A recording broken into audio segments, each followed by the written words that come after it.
Hola, buenas. Vamos a empezar una clase más de este módulo de edición y retoque de imágenes. Y quería comentaros qué formatos, o quería hablaros de los diferentes formatos en los que vamos a poder abrir o guardar, sobre todo guardar nuestros archivos en Photoshop. Mirad, si queremos ver con cuántos archivos podemos trabajar, una vez que tenemos hecha una imagen o tenemos hecha una composición, nos vamos a archivo, guardar como, ¿vale? Aquí le decimos dónde lo queremos guardar y donde pone abajo, después de poner el nombre, pone tipo, desplegamos y nos encontramos un montón de posibles formatos con los que vamos a poder trabajar en Photoshop, o lo que es lo mismo, en diferentes formatos en el que podemos guardar nuestros archivos de Photoshop. A ver, no voy a ver en esta clase con vosotros todos estos formatos, simplemente vamos a ver pues los 8 o 10 más utilizados, ¿vale? Y ver un poquito de una forma muy rápida y de una forma muy esquemática para qué se puede utilizar cada uno de ellos o qué diferencia uno de otro, ¿de acuerdo? En clase, de todas formas, os daré, os daré, porque creo que no lo he dado todavía, apuntes para que lo tengáis escrito, pues más detallado y más, digamos, un estudio hecho más en profundidad. Y esta clase de hoy, pues simplemente, pues que sepáis pues ya os digo, los 8 o 10 formatos que más se utilizan y para qué usarlos, ¿vale? Bueno, pues empezamos, si queréis, por el PSD. El formato PSD es el formato que, junto a PSB, son los dos únicos formatos que admiten todas las características de Photoshop, ¿vale? De hecho, el PSD es el formato que es específico para Photoshop, es decir, es un formato que solamente tiene Adobe Photoshop, y cualquier archivo que yo cierre o que yo guarde con formato PSD, cuando lo vuelva a abrir con Photoshop, lo voy a abrir exactamente igual que lo guardé. No va a haber ningún tipo de pérdida, no va a haber ningún tipo de compresión. La compatibilidad con todas las características es total, ¿vale?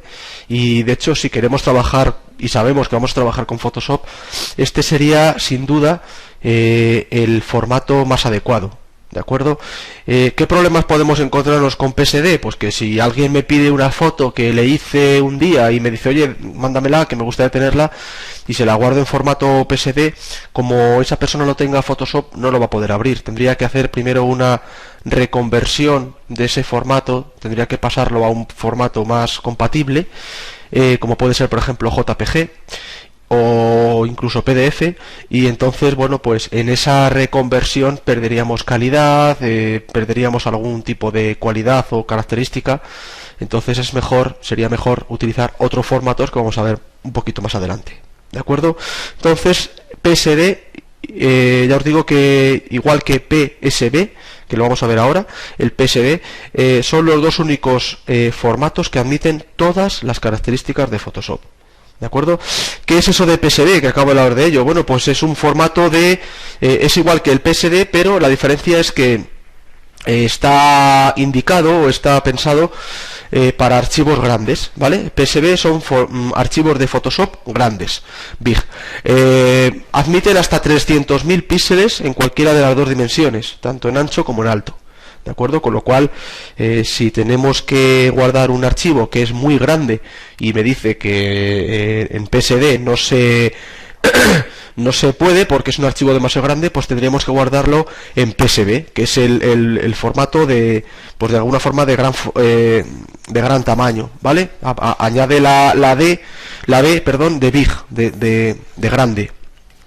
Igual que el PSD, admite todas las características. Digamos que el PSB, terminado en B de Barcelona, sería el formato como el PSD, pero para archivos grandes, ¿de acuerdo? Bueno, luego tenemos el RAW, que el RAW hay un capítulo dentro de esta web que le he dedicado solamente una clase a ello. El RAW, ya sabéis que es el archivo en crudo, es el archivo donde tenemos toda la información de la imagen que se ha tomado, es decir, no ha habido ningún tipo de compresión, ningún tipo de pues eso, de combinación de formatos o ningún tipo de, pues eso, sobre todo que no se ha comprimido, está toda la información de la foto. Es el más extenso, es el archivo en crudo y es necesario hacer un revelado antes de poderlo abrir en Photoshop, ¿de acuerdo? ¿Cuándo es adecuado utilizar el RAW? Pues ya sabéis, cuando particularmente yo es el que utilizo prácticamente siempre, porque me permite me permite trabajar un rango mucho más amplio con mis imágenes y puedo recuperar o puedo trabajar mejor con la información de esas imágenes. El inconveniente pues es que hay que hacer un revelado anterior previamente, pero incluso a mí yo no considero que sea un inconveniente, ¿vale? Porque sí que es verdad que se tarda un tiempo, pero es verdad que también la imagen la puedo configurar, es mucho más versátil, mucho más flexible y la puedo configurar casi a mi gusto, ¿vale? Bueno, luego tenemos el archivo BMP, que es el formato estándar que utiliza Windows, la plataforma Windows, y bueno, os lo podréis encontrar de vez en cuando, aunque se utilice ya bastante poco, porque tiene un problema y es que no admite el modo de color CMYK. Entonces, claro, por mucho que sea el formato de imagen estándar de Windows, si tenemos una foto con un modo de color CMYK y la queremos guardar en BMP, pues me aparecerá una ventana previa diciéndome que tengo que hacer una reconversión a modo de color del modo de color, perdón, y bueno, pues tendremos que pasarlo a RGB o a color indesado o a LAP para que lo pueda cambiar o lo pueda guardar como BMP. Os digo que se utiliza cada vez menos porque bueno, Windows ya se ha puesto las pilas y admite otros formatos de imagen, con lo cual cada vez se utiliza menos. No tiene grandes ventajas utilizar el BMP. Tenemos otro formato que es el formato de imágenes DICOM, con el que hemos estado trabajando cuando vimos las características o las herramientas de Photoshop 3D.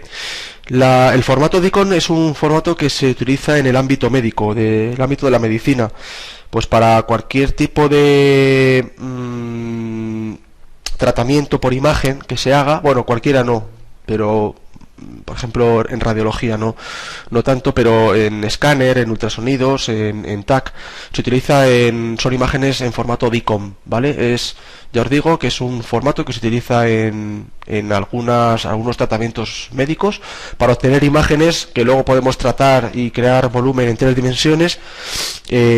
Básicamente, así dicho un poco a lo bestia, pero lo que hacen estas máquinas es crearte fotografías de diferentes capas de tu cuerpo para que luego juntas los especialistas en medicina puedan analizar, ¿no? Bueno, que sepáis que en Photoshop también podemos trabajar con imágenes DICOM, ¿vale? De hecho, lo vimos un poquito, hice una reseña cuando estuvimos viendo las opciones de 3D, las herramientas 3D. Tenemos otro formato que es el formato GIF, que es el que se utiliza en web. Se utiliza bastante o está pensado para incluirlo dentro de documentos HTML o lo que es lo mismo para páginas web.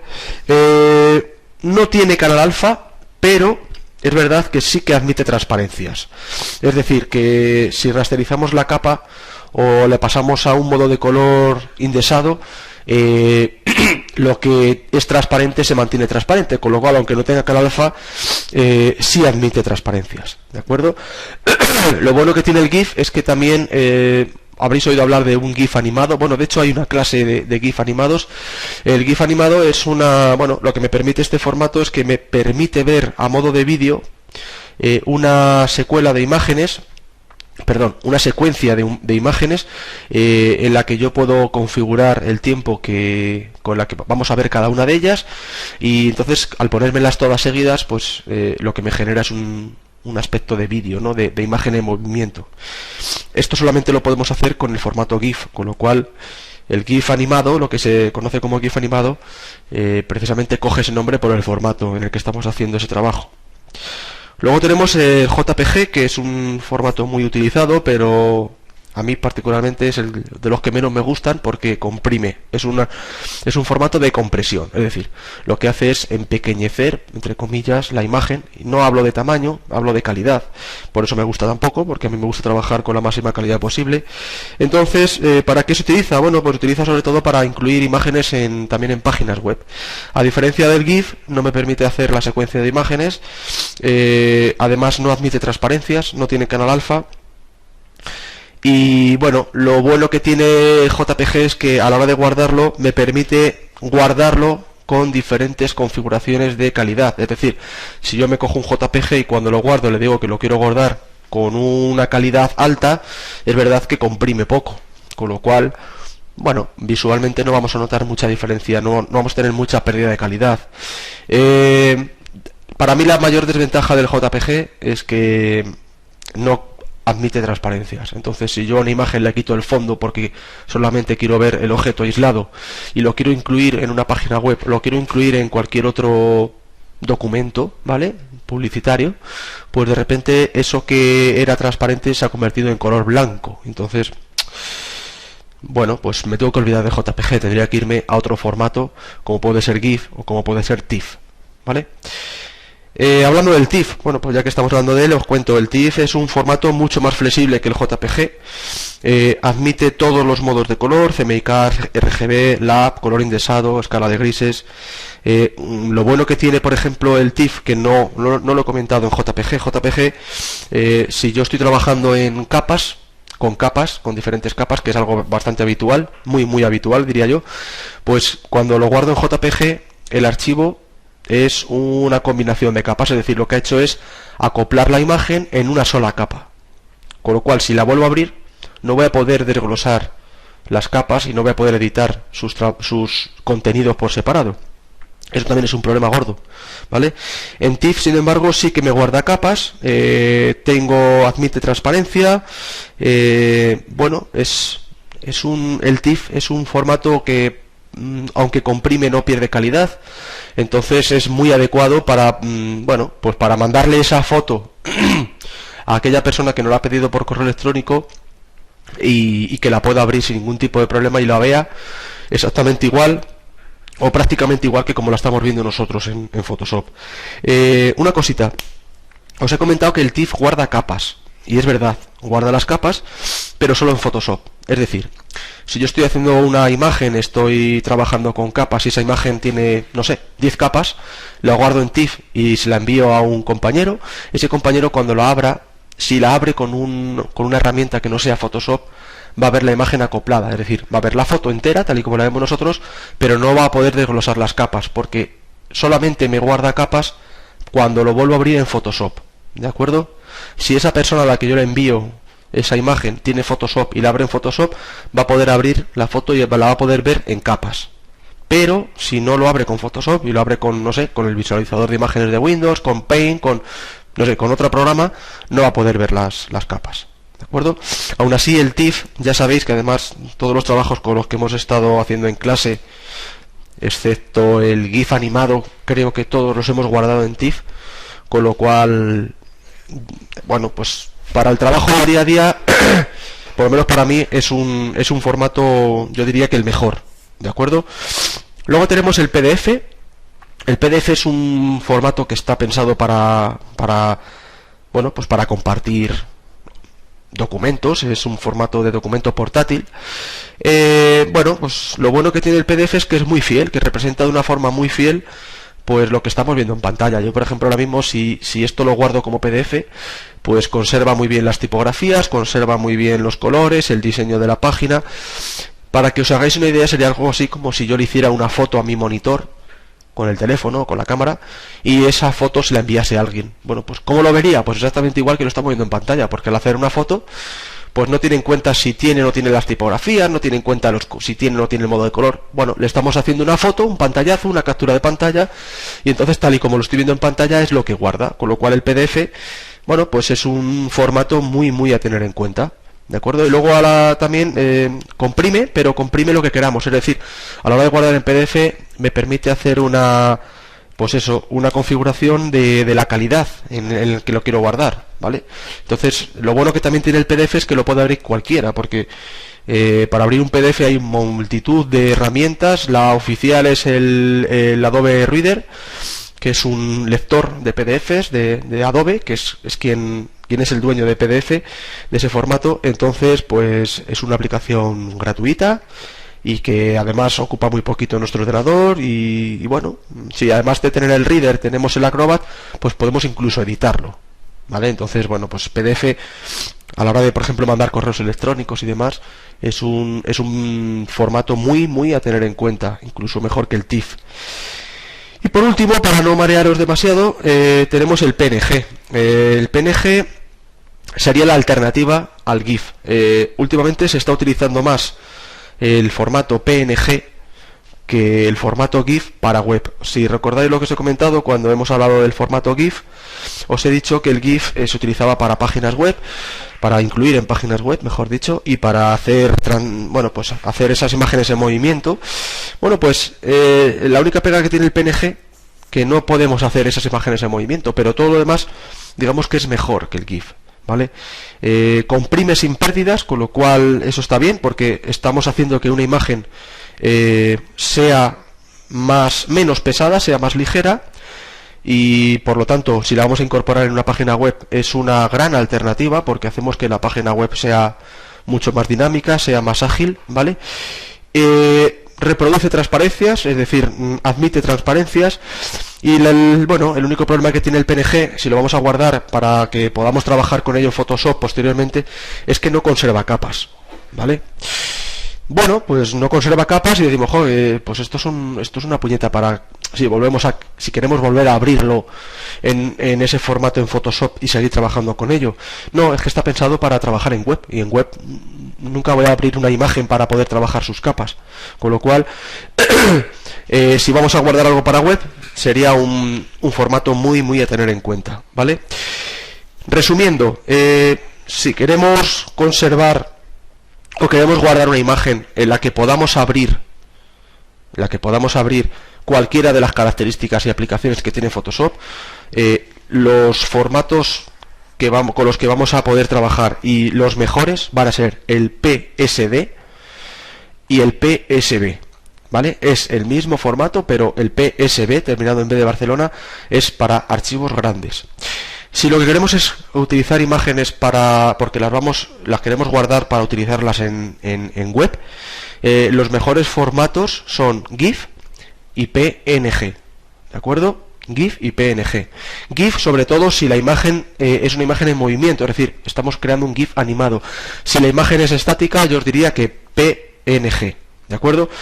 Si lo que queremos es guardar una imagen a la que vamos a añadir a un correo electrónico como archivo adjunto, es decir, la queremos enviar por correo electrónico, yo trabajaría en PDF, ¿de acuerdo?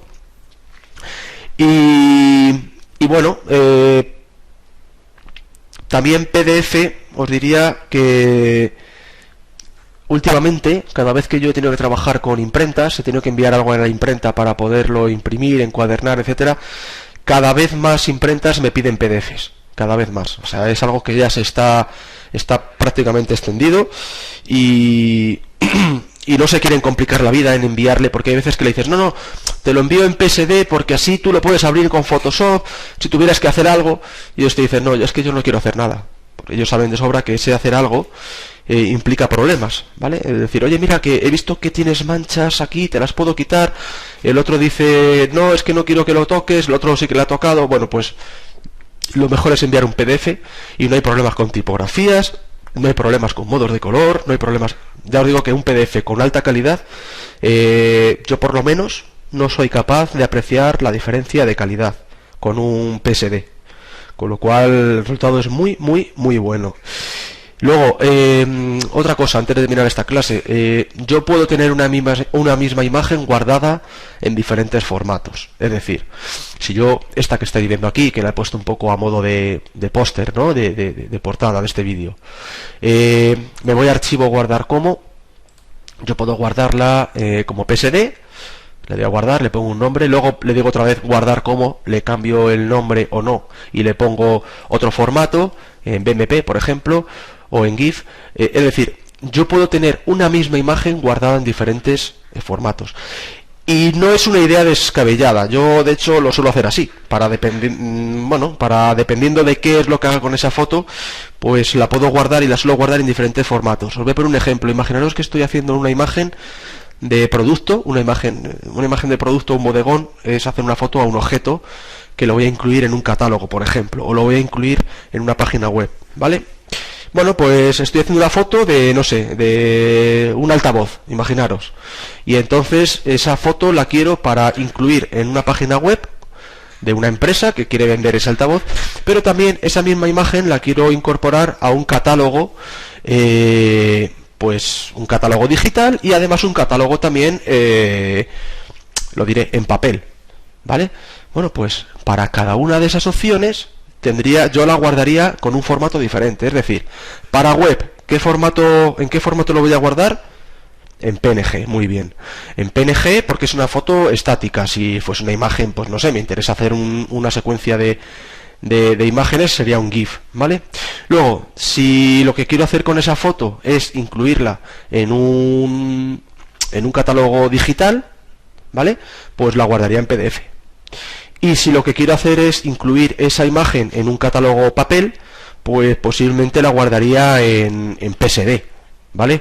O en TIFF, en caso de que el catálogo no lo vaya a hacer yo. Si el catálogo lo voy a hacer yo, lo voy a guardar en PSD, ¿vale? Si lo voy a maquetar yo, lo voy a guardar en PSD. Si se lo tengo que enviar a la imprenta, pues lo enviaría en PDF o se lo enviaría en TIFF. ¿De acuerdo? Bueno, pues como veis, es un ejemplo práctico, aunque sea teórico, pero es un ejemplo en el que yo una misma imagen la guardo en diferentes formatos dependiendo cuál sea el resultado final o cuál sea la utilidad que le voy a aplicar a esa foto. ¿De acuerdo? Pues esto no os voy a pedir curiosamente no os voy a pedir como en otros vídeos practicarlo y demás. Simplemente yo sé que esta clase de ahora es un poco rollo porque es todo teoría, no he hecho nada con el ordenador, pero es importante saber en qué formatos podemos trabajar en Photoshop y en qué formatos vamos a poder guardar nuestras imágenes, ¿de acuerdo? No tenéis que practicar, pero sí que tenéis que tener en cuenta que aunque veamos muchos formatos cuando decimos guardar como, realmente los que se utilizan en la gran mayoría de las ocasiones son los que os he comentado yo, ¿de acuerdo? Simplemente tenerlo en cuenta. Os pasaré unos apuntes para que lo tengáis por ahí y no cometáis el error de guardarlo en un formato en el que os pueda desaparecer el fondo porque no admite canal alfa o en el que sea incompatible con el modo de color, etcétera. Bueno, pues espero que os haya servido y nos vemos en la siguiente clase. Ya nos queda poquito, ya estamos terminando el módulo de edición de imagen. Nos vemos.